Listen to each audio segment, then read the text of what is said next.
Please note that no AI, colorization or digital enhancement has been applied to my personal archive of original postcards, photographs, slides and negatives featured on this YouTube channel.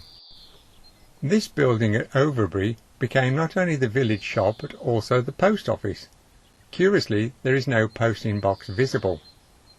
A King George wall box was, in later years, added beneath the circular window to the left. I cannot quite read the lettering on the signboard above the front door.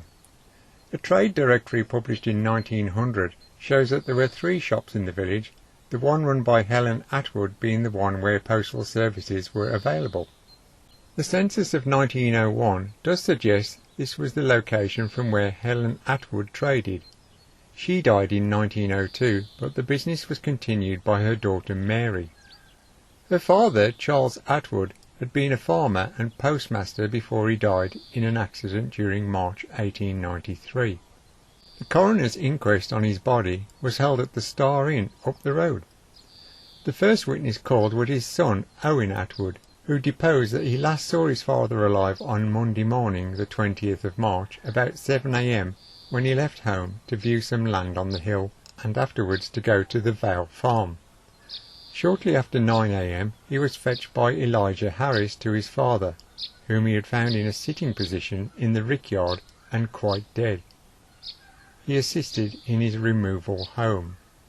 Elijah Harris deposed that he was in the employ of Charles Attwood and on the Monday morning was engaged with him in the rickyard on the Vale farm, down Crashmore Lane.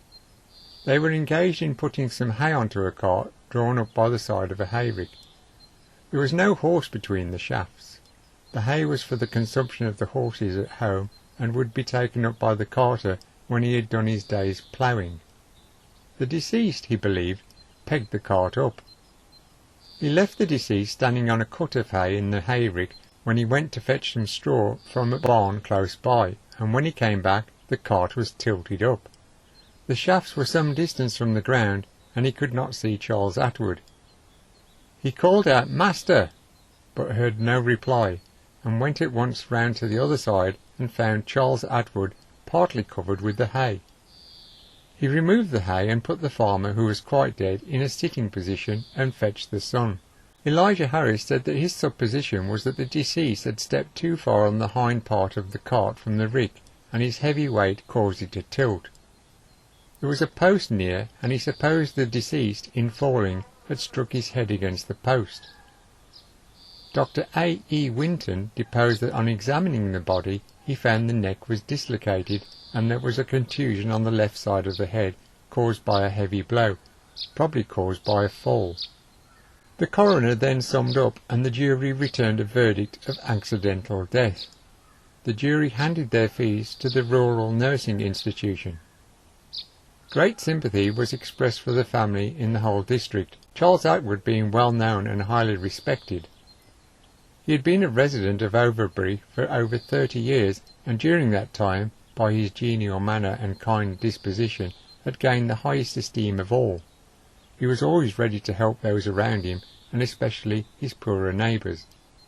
He was known as a kind and considerate master to those engaged in his employ.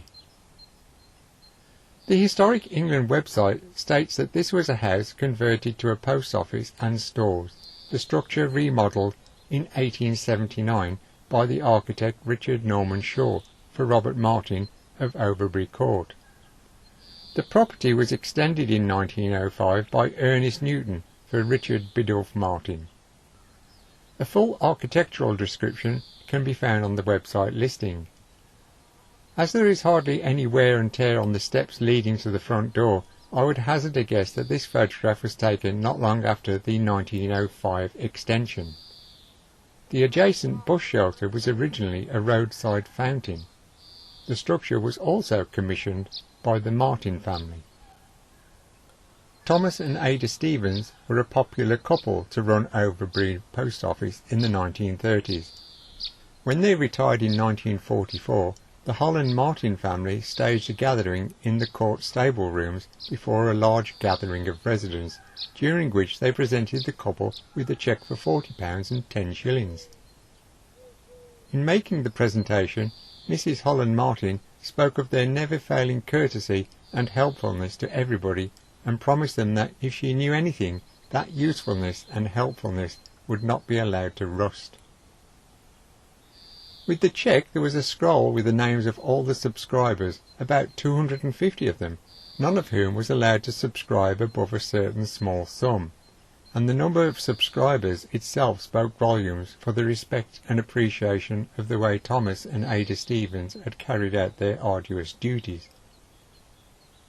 Mr. Stevens thanked Mrs. Holland Martin and all subscribers for their magnificent gift, particularly Mr. B. C. Cobb, who, though ill and confined to his bed, organised the subscription.